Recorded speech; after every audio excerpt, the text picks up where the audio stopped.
firearm. It will also, in some cases, require the batterer, the perpetrator, the respondent to pay child support and other monetary resources that will help the victim to begin on their journey of safety and free of violence. Okay, so this order of protection is available 24 hours in Davidson County. There are several advocacy centers available to help victims here in Nashville, since their show is domestic violence in Nashville. So we have the Gene Crow Advocacy Center, which is located right at the courthouse, and they have advocates there on staff that will help victims to obtain orders of protection and go to court with victims. Under the leadership of Mayor Berry, we're going to see the building of an Office of Family Safety Center. And it's going to be on Murfreesboro Road. And it's going to be a one-stop shop where victims can go in to get advocacy help, counseling help, and to get an order of protection and to get a warrant, to obtain a warrant against the person who has hurt them. And there are going to be other wraparound services there at the Office of Family Safety. I do want to also share with your listening audience, if they need to talk to someone 24 hours, they can call the YWCA hotline, which is 615-242-9911. So those are, or Morning Star as well, 615-860-0003. So these local agencies are available to provide victims with help 24 hours a day. And so you think that Nashville is very, very progressive in terms of trying to deal with the issue of domestic violence. But now, I also understand that there are not enough domestic violence shelters in town to accommodate the individuals that might be trying to get away from the batterer and whatnot. That's true, and that's when we had to step up as a community and help victims. So shelters depend on money from various resources, donations, state funding, and other types of individual contributions to their agencies to make shelters available. So you can definitely lobby your legislator to give more money to these funds to support shelters and to increase the beds for victims of domestic violence. Pastor, close us out here. You know, it's kind of puzzling, you know, because like I say, in my situation, when you don't know, you know, you don't have an idea.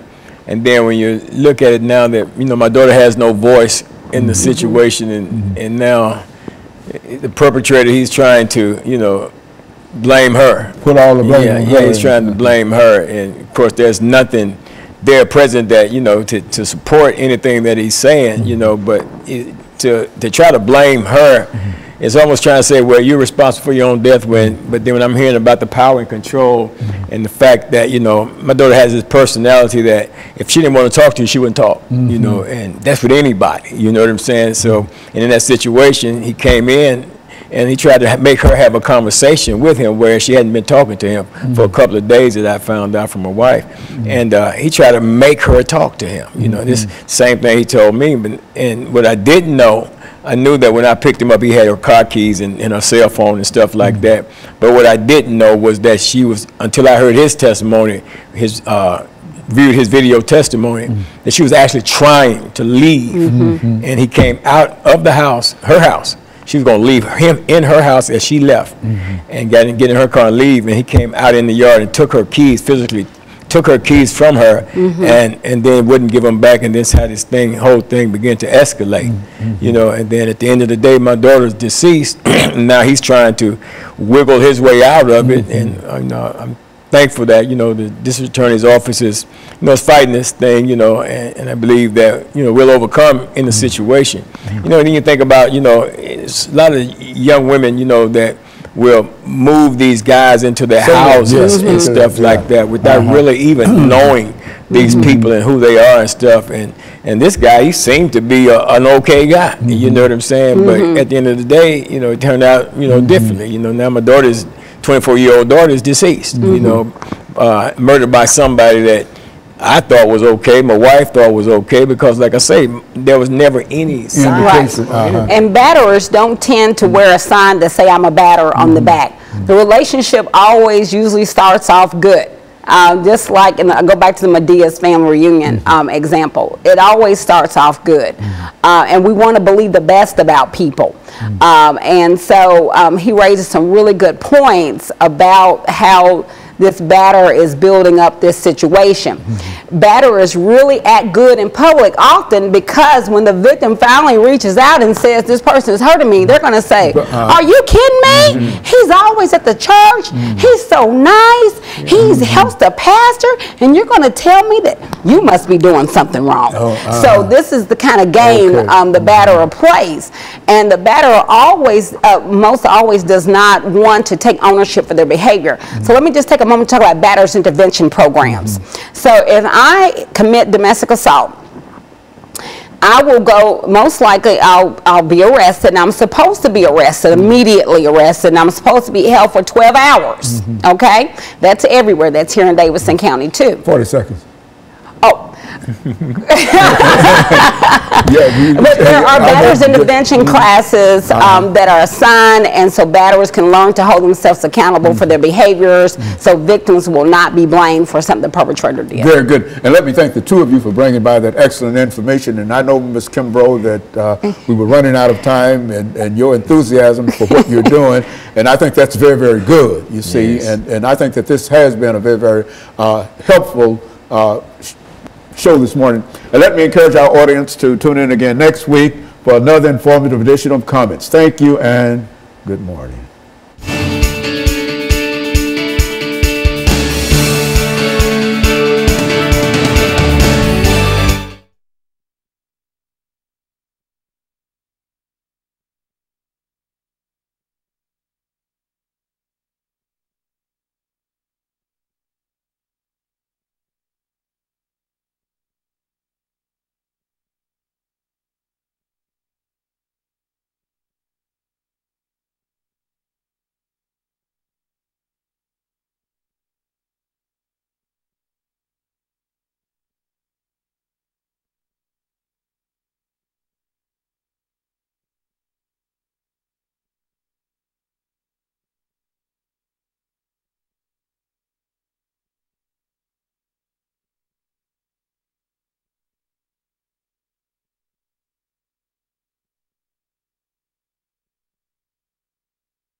Surely will. I'll see you in 2 weeks, definitely. Great. At the NAACP meeting. Appreciate y'all, brother. Take care, Dr. Yeah, y'all be good now.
Well.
Oh, Dr. Baldwin, Hey, how you doing, man? waiting on you.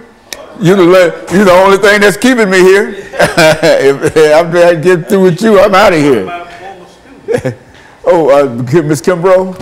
Yeah, yeah, Well, it's good seeing you, Doctor. Very good.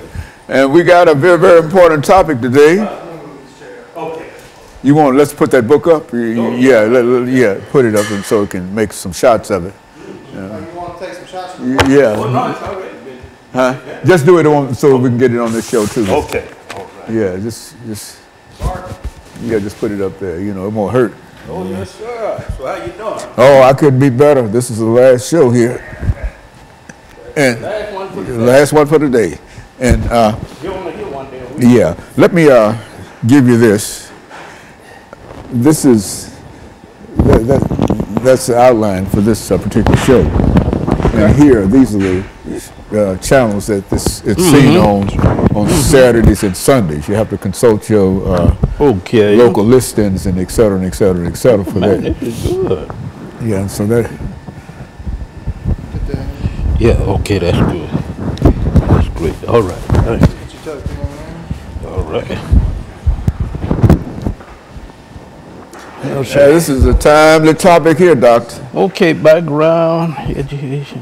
Yeah, it's just basic, yeah, you know, kind of information. I thought we might deal with three questions. One, what are the issues confronting blacks in this election, Okay. and to what extent are they being addressed by the two-party system? And secondly, where will black support go? Will blacks remain loyal to the Democratic Party? And then to deal with the general question at the end of the importance of this election. Well, let me see this. See, I'll give this to you when I get through. This Okay. is I've got only copy I have here. Okay. And so you take this with you. Okay. But I just want to see what happened. Okay, African Americans in politics, background education, that's the first 6 minutes. Yeah. Then African Americans in politics, that's 8 minutes. You can Okay. talk about that. And then number 3, challenges of election of 2016 and Trump and African Americans. So, Okay. And I think that in a real sense that sort of captures. that looks good. That allows you to bring those 3 ideas in in reference to what we're doing here. Yeah, this is they got this big debate tonight. Oh man, yeah. Are you gonna watch Oh it? yes, oh yes, Okay. oh yes. I wouldn't miss it for nothing in the world. I watched all 3. I watched all of them also, including the vice president. That's right. Yeah, I watch it all. Yeah, man. How you That's think- MSNBC and CNN. I mean, that's about the only channels that we watch at home. How you think this thing gonna turn out? Oh man, we got to win this thing. Yeah, you think you can? Yeah, I think we will. I think we will. This man is. How if they put him in there? We in trouble. You said that when we talked about this alt-right. See, Yeah. you know, you were right on. in reference to the alt-right movement. Alt-right, man. Did you see Rachel Maddox? Oh, yes, show absolutely. I saw her all the time. characterization of the whole movement. And so, yeah, the whole movement. Yes, That's right. yes, man. I was glad to see that. I said, now, let's just Right, put Dr. Ball, exactly. And, man, Steve Bannon and all these all guys, man. Yeah, the whole group there. The whole group. Everything that you said in reference to it, that she brought it all out and put it all together. It's just a more respectable image of the Klan. Neo-Nazis. That's all it is. They're nativistic. They are anti-immigration, anti-affirmative, the whole thing. Oh, yeah. And they make up a large percentage of people. Oh, absolutely. Because those are his followers. Those are the folks that follow him. But I don't think that, as everybody said, it's not enough to give him a victory. I hope not. And we really don't need him, Dr. Ball. And he'll set everybody back up 100 years, man. Yeah, but you know, this is a strange year. After Obama, 8 years of Obama, I think a lot of anger in the larger society. You know what I'm talking about. I know exactly what you're talking about. And that might cause the kind of backlash that will. I hope not. I hope not either. Yeah, we can't. No, we can't. Well, I tell you, you won't get that with my vote. No, it depends on me. No, he won't get that. That's one thing I know for sure. I don't know about everybody else. Yeah, same here, Doc. Yeah, we're just glad to have you. Hang on to that. Yeah, well, get it from me when I just wanted to make sure. Okay. I just wanted to make sure that we had it. That I had the information. I got another, one of those. And I just wanted to give that to you. Okay. So that you could find all this information there, because.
Thank you and welcome to the show this morning.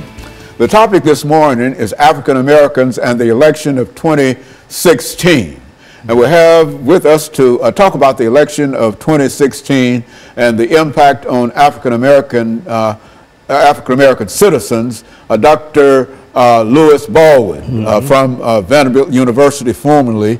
And of course, Dr. Baldwin, you're retired now and doing great work, going all over the world, talking about Dr. Martin Luther King. And I think we've said time and time again that you are the greatest Martin Luther King scholar in this nation, primarily because of your scholarship in reference to doing it. And that's why we simply call upon you time and time again, because not only are you familiar with Martin Luther King, but also information that is contemporary with Dr. Martin Luther King. And I want to say publicly how we appreciate you and for the information that you're giving, and I know our audience feels the same way.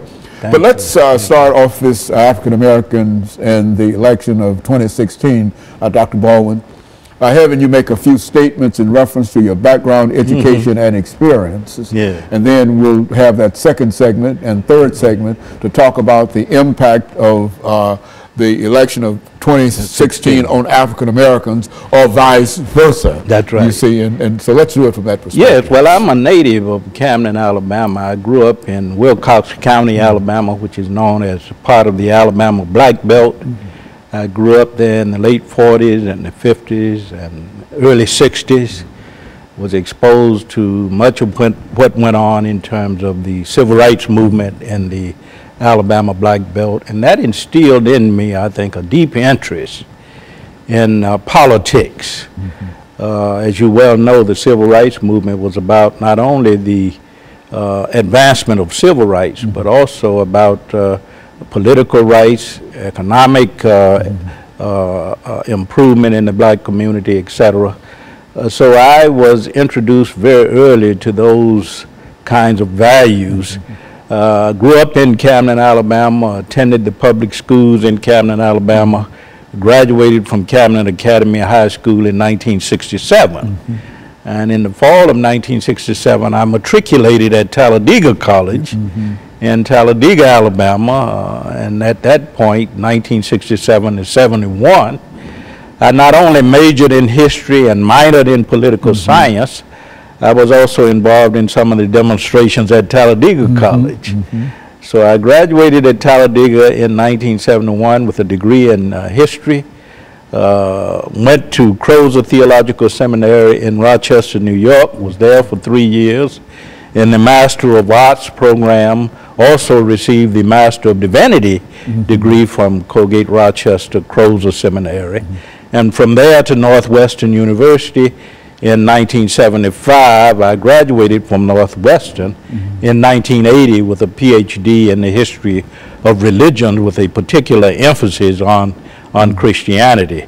So that was the beginning of my interest in American politics, and particularly the impact of American political values and systems on the African American community. Very good. And so, Dr. Baldwin, listening to you, I can see the same trail that I took in terms of making it. And I, as a matter of fact, you graduated, you became a professor at Vanderbilt University. And I think that I was one of the first African-American students to attend Vanderbilt University after I finished my degree. And so I knew you quite well, and of course I knew all of the folks that you know from Vanderbilt University, from Kelly Miller Smith, et cetera, et cetera. And so I can say that you've made a tremendous contribution, but you also helped the university and the Divinity School make an even greater contribution in terms of the African American experience. And I simply wanted to say that so that people will know that in a real sense you've made a tremendous contribution. Now you brought with you today a book, Dr. Baldwin, and let's talk about that book. Yes, that book, of course, is part of my effort to contribute to the continuation of the struggle through my scholarship. Dr. King always said, Martin Luther King Jr. always said, that education is a major component of the civil rights program. So I took that seriously, and in the course of my 30 to 35 years of teaching, I published a lot of books on Dr. King, and the book that you have in mind now, Behind the Public Veil, The Humanness of Dr. King, is an attempt to humanize a major figure in the civil rights movement. Very good. And of course, Dr. Baldwin, we're going to get ready for our first commercial break, and then we'll come back and we'll have about 8 minutes for the second segment, and we'll allow you to continue. We'll be back with our audience following this very, very short commercial break.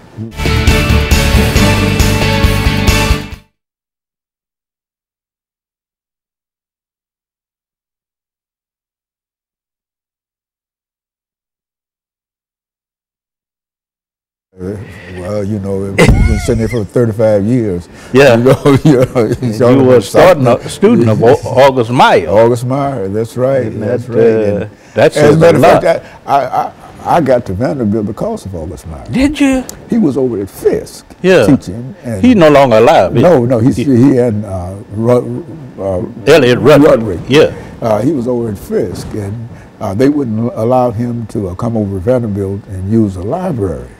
Oh, yes. And so when he left Fisk, he went to Kent State, and that's where I met him, and I became one of his students. Okay. And after working a while, he said, you know where I want to send you? I want to send you back to Nashville, Tennessee. Yeah. I want you to go to Vanderbilt University.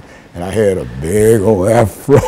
Isn't that something? That's how I got But you were there with Darlene Clark. Darlene Clark and Bill, let's see, Darlene Clark. It's about 6 or 7 of us there. Okay. I was there. She's at Northwestern, I think, now. Is she still working? Has she retired yet? I'm not sure, but I know she was at Northwestern. She was at Michigan State. Then at Northwestern. Yeah, we were there together. We were both August Meyer students. We really had a good time in terms of studying under Dr. August Meyer, and he was a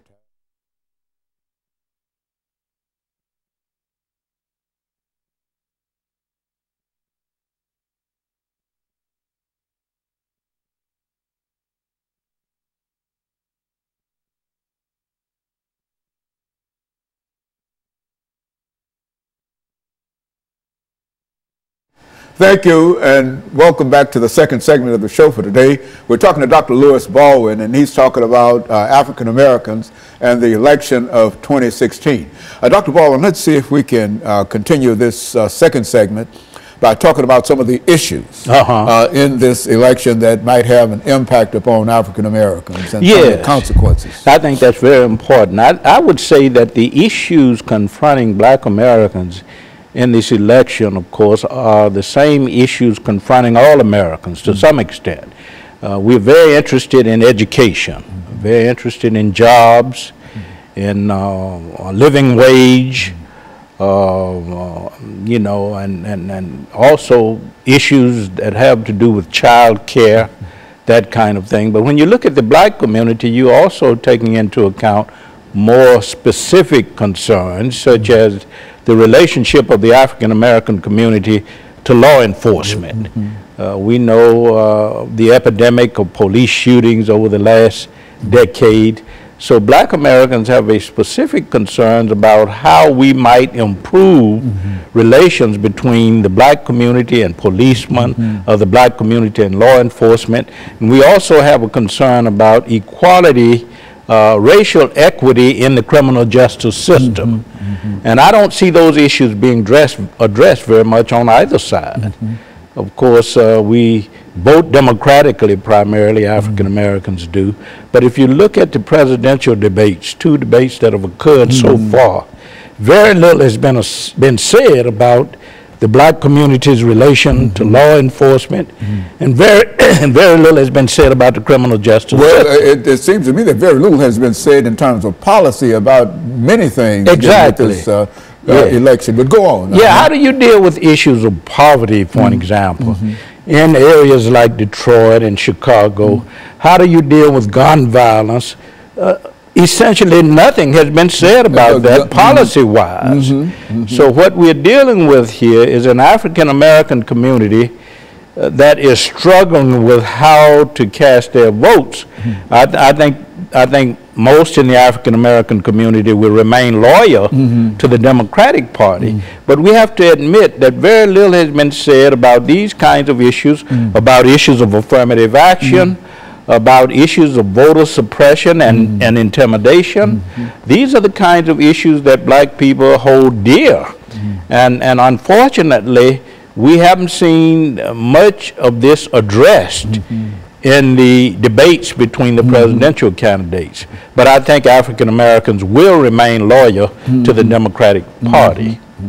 And you know, Dr. Baldwin, sometimes it appears that we've simply forgotten what the suffrage has done for African Americans. You know, and I'm just hoping that there will be a renewed attempt on the part of our leaders to further enhance what we're trying to do at the ballot box. Exactly. If you look at the statistics now in the polls, I think we can say that 87% of African Americans will support the Democratic candidate. Of course, studies show since August of this year, 2016, that in some states 0% support the Republican candidate. And I've seen in other polls 1% to 8% for the Republican candidate. So what you see in these polls, of course, is the continuing loyalty of African Americans to a particular party system, the Democratic Party. But again, you know, the question remains, you know, to what extent have these party systems addressed the kinds of issues that African Americans hold dear? And I think that it's true, as you indicated, that we've seen very little information in reference to what the Democratic Party can and will do in terms of policy. Exactly. But on the other hand, the other folks have said absolutely anything about it. Exactly, you know, exactly. And using what they refer to as dog whistles and all those kinds of old ideas of taking us back a century